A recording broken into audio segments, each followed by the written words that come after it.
దేవుని నామమునకు స్తోత్రములండి. నాటి ధ్యానాంశము యేసుక్రీస్తు మరొక పేరు అద్వితీయ కుమారుడండి. దేవుడు లోకమును ఎంతో ప్రేమించి తన అద్వితీయ కుమారుని అనుగ్రహించిన యోహాను సువార్త 3:16 ప్రకారం. బైబిల్లో అత్యంత ప్రియ వచనాలలో ఈ వాక్యం ఒకటండి. యోహాను సువార్త 3:16 ప్రకారము ఉన్న ఈ వాక్యమే వార్తకు సంక్షిప్త రూపం. దేవుని నిత్య రాజ్య సువార్త సత్యానికి ఇది శిఖర సమానమండి. మరణము లేని దేవుని మాటల్లోని అనంతమైన ప్రేమని ఈ వాక్యము వివరిస్తుందండి.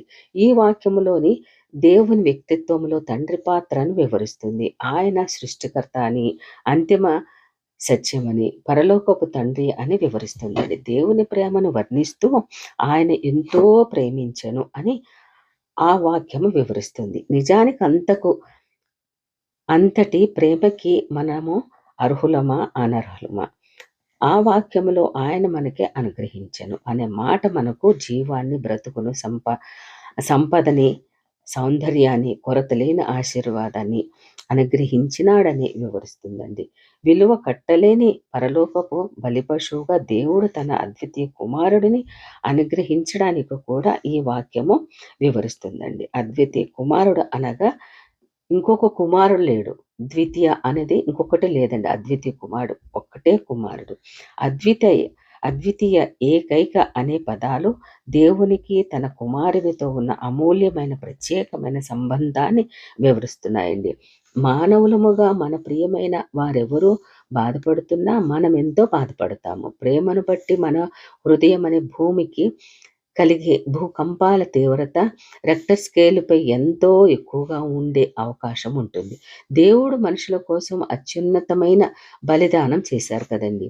దేవుని కుమారుడైన యేసు తన తండ్రి సాన్నిధ్యాన్ని వదిలి 33 సంవత్సరములు మానవ రూపిగా తన్ను తాను తగ్గించుకొని దీనుడై జీవించారు.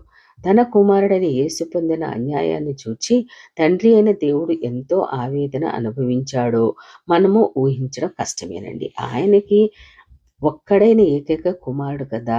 ప్రేమ, పరిశుద్ధాత్మ, న్యాయాల పరాకాష్ట ఆయన కుమారుడు అవమానము, హేళన, హింస, దౌర్జన్యము చేయబడుతూ ఉండగా చూస్తూ కూడా ఊరుకుండిపోయారండి.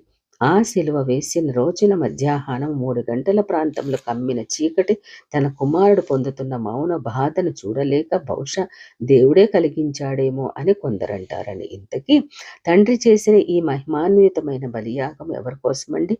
మన వాక్య భాగంలో చూసినట్లు ఎందరాయన యందు విశ్వాసముంచారో వారందరి కోసమండి ఆయన ప్రాణత్యాగం. క్రైస్తవుడా, భక్తులారా, విశ్వాసులారా, బిడ్డలారా ఆలోచిస్తే ఆ ఘోర శ్రమ నీ కోసమే కదా, నా కోసమే కదా, మనమే కోసమే కదండి. నిన్ను ప్రేమిస్తున్నాడు. అందుకే నీ పాప శిక్ష తన కుమారుడి బలియాగము ద్వారా తీసివేయడం మాత్రమే కాక అంతకన్నా అధికంగా నీకు నిత్య జీవము ఇవ్వబోతున్నారు. ఫెడరిక్ లెమాన్ రాసిన దేవుని ప్రేమ అనే గేయంలో దేవుని ప్రేమ వర్ణించను నాలుక చాలదు, కాలానికి శక్తి లేదు. ఆ ప్రేమ ఉన్నత నక్షత్రాలను తాకుతుంది, అదో పాతాళాన్ని చేరుతుంది.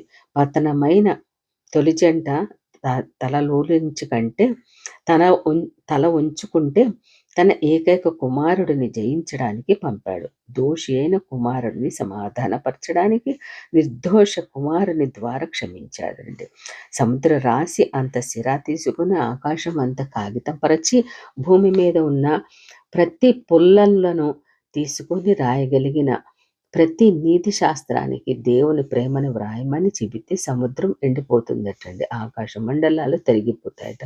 దేవుని ప్రేమ మిగిలే ఉంటుందంటని. పరలోకపు తండ్రి, నీ ప్రేమ నా గ్రహింపుకు మించినది అయినా అది నా హృదయాన్ని ఆక్రమించి నా జీవితాన్ని నీకు కోరుచున్నాను అని చెప్తున్నారండి. దేవుడి రీతిగా అద్వితీయ కుమారుడు గురించి కొన్ని మాటలు దేవుడు మనకు నేర్పించినందుకు వేలాది స్తోత్రములండి. ఆమేన్.